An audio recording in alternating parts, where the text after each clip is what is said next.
9 बार अंतर्राष्ट्रीय पदक विजेता रह चुके श्याम सिंह, जिनको आज सभी लोग श्याम सिंह गुरुजी के नाम से जानते हैं, से आज हम आपको हमारे चैनल दैनिक समाचार के माध्यम से रूबरू करवाएंगे। जैसे कि आप देख पा रहे हैं कि श्याम सिंह गुरुजी ने गुरु जी बनने तक के सफर को कड़ी मेहनत और अनुशासन के साथ पूरा किया है। इनकी जिम द्रोणाचार्य द जिम में लगे पुरस्कार यह साबित करते हैं कि सच्ची लगन और धैर्य के साथ आप हर मुश्किल को पार कर सकते हो। जुलाई 2010 में आयोजित विश्व स्तरीय प्रतियोगिता में श्याम सिंह और उनके बड़े भाई जसवंत दोनों के प्रयासों से नितिन चावला और पुष्कर निश्चल ने 4 पदकों पर कब्जा किया, जिनमें 2 स्वर्ण पदक हैं। आज दैनिक समाचार ने श्याम सिंह गुरुजी से भेंट की और उनके सफर को साझा करने उनसे साक्षात हुए। आज हमारे साथ हैं श्याम सिंह गुरुजी, जो कि उत्तम नगर में द्रोणाचार्य द जिम के ओनर भी हैं और स्वयं एक ये कॉमनवेल्थ चैंपियन भी रह चुके हैं।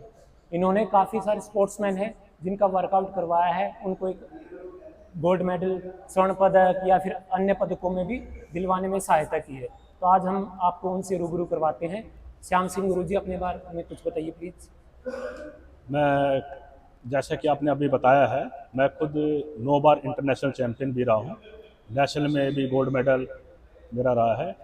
इस जिम में हमारे जिम को 20 साल हो चुके हैं, जिसमें हरियाणा से, यूपी से इंटरनेशनल और नेशनल लेवल तक के बच्चे प्लेयर हमने तैयार करे हैं। सो यहाँ पे आप कह रहे हैं कि हरियाणा से भी काफ़ी दूर से वर्कआउट करने के लिए आते हैं। हाँ जी। सो हरियाणा में जैसे आपका महेंद्रगढ़, रेवाड़ी, ये फरुखनगर, सिद्दीपुरलोवा से लड़का आता था जो सीनियर नेशनल में भी गोल्ड मेडल जीता है, विकास मान आता था, ओमवीर है, ये मोहित है, जो हरियाणा से बच्चे नेशनल चैंपियन हमारे पास बन के गए।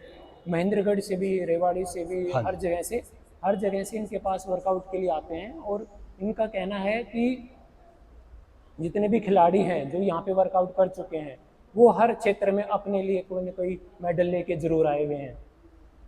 सो आपको कहाँ से शुरुआत की आपने? आप अपने बारे में कुछ बताइए, जहाँ से आपने अपनी जर्नी स्टार्ट की इस अपना पावर लिफ्टिंग या स्ट्रेंथ लिफ्टिंग में।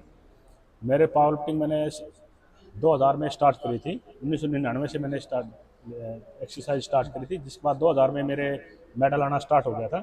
ये मेरे गुरुजी हैं, श्री भूपेंद्र धवन जी मेरे गुरुजी हैं, जो खुद द्रोणाचार्य अवार्डी हैं पावर लिफ्टिंग के अंदर। उन्होंने ही मुझे प्रैक्टिस करनी स्टार्ट कराई थी। और फिर मेरे बड़े भाई हैं जसवंत सिंह, उन्होंने मैं बहुत हेल्प करी है। उनके मार्गदर्शन पे चलते हुए आज। सो आपकी जिम में देख के लगता है कि आपने भी काफ़ी सारी प्रतियोगिताओं में भाग लिया हुआ है, काफ़ी सारे मेडल जीते हुए हैं। सो आपकी जर्नी भी मुझे लगता है काफ़ी टफ रही होगी इस मामले में, कि आपने कई जगह अपना नॉमिनेशन भी दिया होगा, कहीं कहीं पे रिजेक्शन भी हुआ होगा आई थिंक। सो उसके बारे में कुछ बताइए आप प्लीज़। देखिए, मैंने अभी आपको जस्ट थोड़ी देर पहले ही बताया है, मैं 9 बार इंटरनेशनल चैंपियन रहा हूँ। तो 9 बार इंटरनेशनल चैंपियन बहुत मेहनत करी है, तभी चैंपियन बनना पड़ता है। पहले स्टेट लेवल पे मेडल, यूनिवर्सिटी में भी चैंपियन और नेशनल में भी गोल्ड मेडल जीता है। उसके बाद फिर इंटरनेशनल सिलेक्शन होता है। 4 बार एशिया में गोल्ड मेडल मेरा रहा, 2 बार कॉमनवेल्थ चैंपियन, वर्ल्ड में 5th पोजीशन मेरी रही है। सो इस जर्नी में कहीं पे भी आपका कोई कहीं पे जैसे आप खेल रहे हो, आपने भाग लिया हो और कहीं पे आपका डिस्क्वालीफाई हो जाते हैं, सो वहाँ पे कैसा महसूस करते थे आपकी? आपने इतना मेहनत किया और आपका क्वालिफिकेशन नहीं हो पाता है, सो उस समय क्या फील होता है? देखिए, हार जीत होती रहती है। एक रिंग में 2 पहलवान उतरेंगे तो एक हारेगा, एक एक जीतेगा। हारेगा ही, बिल्कुल हारेगा। तो कई बार जिसका दाव लग जाता है वो जीत जाता है। तो ऐसे ही हमारे गेम में भी है, कई बार लिफ्ट फेल हो जाती है, कई बार मैक्सिमम पावर हम नहीं कर पाते हैं, तो कई बार मेडल से चूक भी जाते हैं। ऐसे नहीं है। 2012 कजाकिस्तान गया था एशियन चैंपियनशिप, उससे पहले एशियन में मेरा गोल्ड मेडल भी आया, लेकिन उस टाइम पे मेडल से चूक गया था। सो कहीं पे जैसे मान लो किसी भी आपका कभी कहीं भी क्वालिफिकेशन नहीं हो पाता है, तो कहीं पे आपका कोई कॉन्फिडेंस लेवल गिरा हो, या फिर आपने सोचा हो कि नहीं अब की बार मेरे को दोबारा फिर ट्राई करना चाहिए? हाँ, ऐसा बीच में हो जाता है। एक बार बीच में प्रैक्टिस छोड़ दी थी मैंने 2004 के बाद।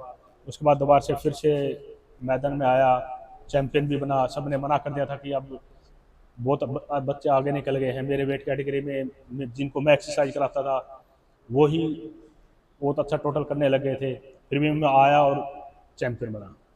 सो नितिन और पुष्कर दोनों आपके जिम में वर्कआउट कर चुके हैं, तो कभी आपको ऐसा लगा कि अब ये दोनों ने अपना गिव अप करना चाह रहे हैं? हाँ, दोनों को बहुत अच्छे लेवल के अच्छे प्लेयर हैं। इनके साथ एक सुधीर भी है। तीनों बच्चे अभी कजाकिस्तान खेल के आए हैं, उससे पहले किर्गिस्तान खेल के आए थे, उसमें भी मेडल जीत के लाए हैं। इंटरनेशनल चैंपियनशिप जो नेपाल में हुई थी उसमें भी मेडल जीत के लाए तीनों बच्चे। सो आप ये कहना चाह रहे हैं कि इनके डिसिप्लिन में कोई कमी नहीं थी, इन्होंने अपना पूरा शेड्यूल मेंटेन करके रखा, तभी आप एक इस लेवल पे पहुंच पाते हो। हाँ जी, देखो बच्चे को जो टारगेट हम देते हैं, बच्चा अच्छी एक्सरसाइज करेगा तो उसी लेवल पे फिर जाता है। सो मीन्स आप इसमें एक हार्ड वर्क भी बहुत ज़रूरी होता है, डिसिप्लिन के साथ साथ अगर हम कहें तो हार्ड वर्क भी बहुत ज़रूरी है इसमें। हार्ड वर्क प्लस डाइट और रेस्ट, तीनों चीज़ें आपको ज़रूरी है। आज की यंग जनरेशन को आपके अनुसार लगता है कि उनको काफ़ी सारा hard work, diet plan, schedule, discipline maintain करना पड़ता है अपने एक लेवल को अचीव करने के लिए। सो आप अपने जो जनरेशन है यंग आजकल इस स्ट्रेंथ लिफ्टिंग में या पावर लिफ्टिंग में अपना भविष्य देखना चाह रही है, उनको कोई आप मैसेज देना चाहेंगे? यही है कि अच्छी डाइट लो, रेस्ट अच्छा करो, नशे से दूर रहो। आजकल बच्चे स्टेरॉइड बहुत ज़्यादा ले रहे हैं, थोड़ा सा उनसे भी दूर रहो जिससे कि शरीर को भी नुकसान ना पहुँचे। मैं यही कहना चाहता हूँ। लेकिन आजकल हम देखेंगे जो यंग हैं वो फास्ट फूड की तरफ ज़्यादा अट्रैक्ट हो रहे हैं। देखिए फास्ट फूड तो नुकसान करेगा, आपके लीवर किडनी पे भी बहुत असर डालता है। तो सबसे बेस्ट अब नेचुरल डाइट जितना अच्छा लोगे वो ज़्यादा बेस्ट है। और स्पोर्ट्समैन के लिए तो हेल्दी फूड बेस्ट। जैसे श्याम सिंह जी ने बताया कि जो फास्ट फूड है वो काफ़ी हेल्थ के लिए नुकसानदायक है, और हम जल्दबाजी में अपनी भूख मिटाने के लिए कहीं पे भी हम देखते हैं तो इसको खाने के लिए तैयार हो जाते हैं, बट वो कुछ समय के लिए तो हमारी भूख मिटाता है, बट काफ़ी लंबे समय के लिए वो हमारे लीवर को नुकसान भी करता है। ऐसे ही है कोल्ड ड्रिंक है, जो हम ज़्यादातर इस्तेमाल कोल्ड ड्रिंक्स का हर जगह करते रहते हैं, तो कोल्ड ड्रिंक से भी आपको बचना चाहिए, ये भी काफ़ी नुकसानदायक रहती है। सो श्याम जी, जो आज के युवा हैं उनको कैसा डाइट प्लान फॉलो करना चाहिए, उसके बारे में आप कुछ बताएंगे प्लीज? जैसा अभी आपने कहा कि कोल्ड ड्रिंक के साथ साथ मैदा भी बहुत खतरनाक है। अगर आप मैदा यूज बिल्कुल, आज के जनरेशन को ये कहूँ कि मैदा बिल्कुल यूज ना करें। कोल्ड ड्रिंक और मैदा सबसे खतरनाक फूड में से आता है, जो बिल्कुल आंतों के अंदर जम जाता है और आगे जाके शरीर को बहुत ज़्यादा नुकसान भी करता है। हम ये कहें कि जैसे हम घर से बाहर भी निकलते हैं, कोई भी चीज़ हमें खाने की मिलती है तो ज़्यादातर चीज़ों में मैदे का ही इस्तेमाल होता है। हाँ जी, तो नुकसान करता है। तो उन चीज़ों से आज का यंगस्टर जो है वो बचे। श्याम सिंह के साथ साक्षात होने पर पता चला कि युवा पीढ़ी को एक स्वस्थ जीवन जीने के लिए मैदा से बनी चीजों से दूर रहना चाहिए और कोल्ड ड्रिंक्स को भी इस्तेमाल नहीं करना चाहिए। श्याम सिंह और बड़े भाई जसवंत सिंह ने सभी खिलाड़ियों के डाइट प्लान के साथ साथ सही सप्लीमेंट, आराम, नशे से दूर रहना और अनुशासन को काफी जरूरी बताया है। इसी की वजह से आज इनके द्वारा प्रशिक्षित खिलाड़ी हर प्रतियोगिता में अव्वल आते हैं और देश का नाम रोशन करते हैं। दैनिक समाचार के माध्यम से आज हमने आपको एक ऐसी शख्सियत से मिलाया जो स्वयं एक बहुत अच्छे खिलाड़ी रह चुके हैं और एक अच्छे गुरुजी भी हैं, जो आज की युवा पीढ़ी को देश की ताकत बनाने का काम कर रहे हैं। ऐसी ही बेहतरीन खिलाड़ियों से साक्षात होने